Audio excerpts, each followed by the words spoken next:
Hey guys, it's SoraTalks, and I wanted to make a video talking about my thoughts on Tournament of Power Abridged now that all the episodes are out. Let's get into it.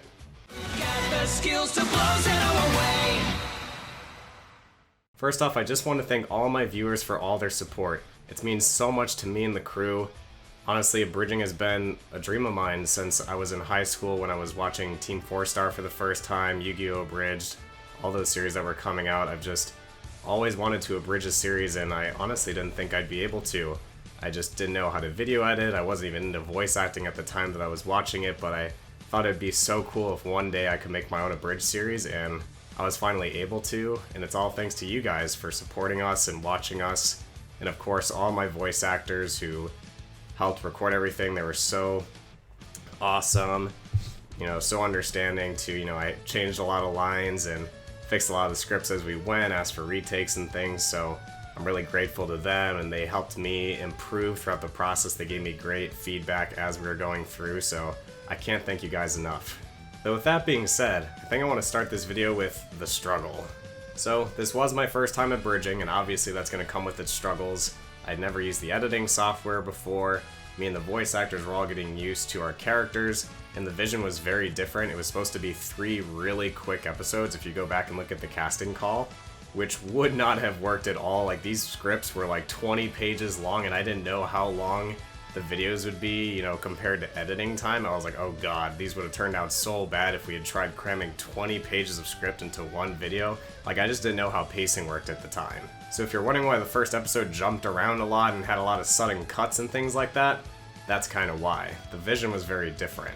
And I think that, combined with the other factors of everyone just starting out in the series, made some people turn away from the series, which I'm definitely sad about, but honestly wouldn't really change too much about it besides adding the intro and outro. I actually liked a lot of the jokes in the first episode. And while it could use a little bit more polish, I honestly kind of like looking back at that first episode and just seeing how much we've improved. So I don't really plan on remastering it at any point, but I definitely understand that it was a little unpolished, and so it wasn't fully up to the standard of what we would end up doing with the series.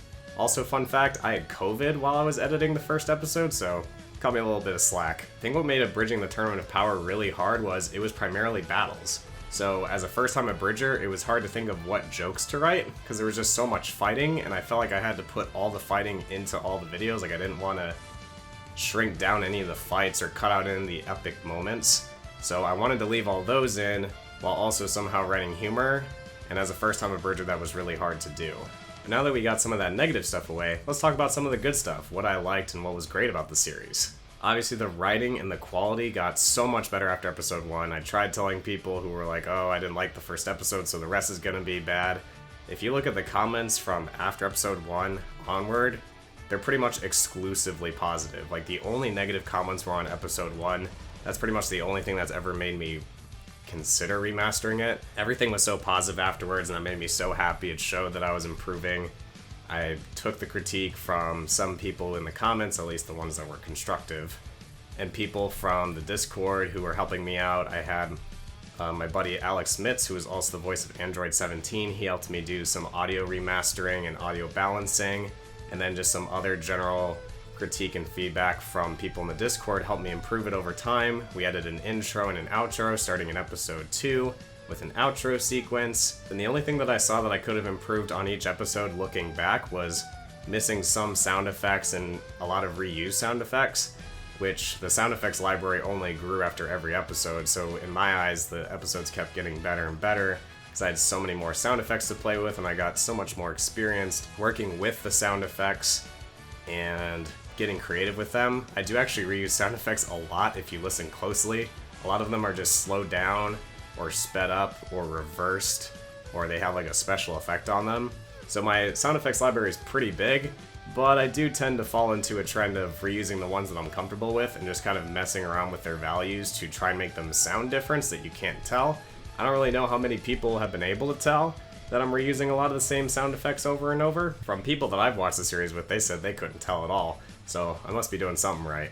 And when I was originally writing the scripts, when I didn't really know what I was doing, I was kind of just rephrasing a lot of the dialogue that was being said in the original episodes, which didn't really end up coming out very creative or very funny.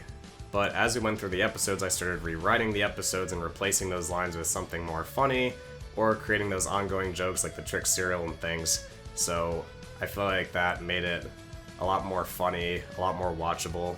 And I feel like anytime you're creating some type of series for people to watch, you're going to get more comfortable with the characters as it goes on. You're going to kind of see how the voice actors are delivering their lines for their characters, and you're going to start kind of developing some unique traits for those characters. And that was a lot of fun, and I think the characters developed really well after that. Probably the only character I would change, or maybe add more to, is Goku.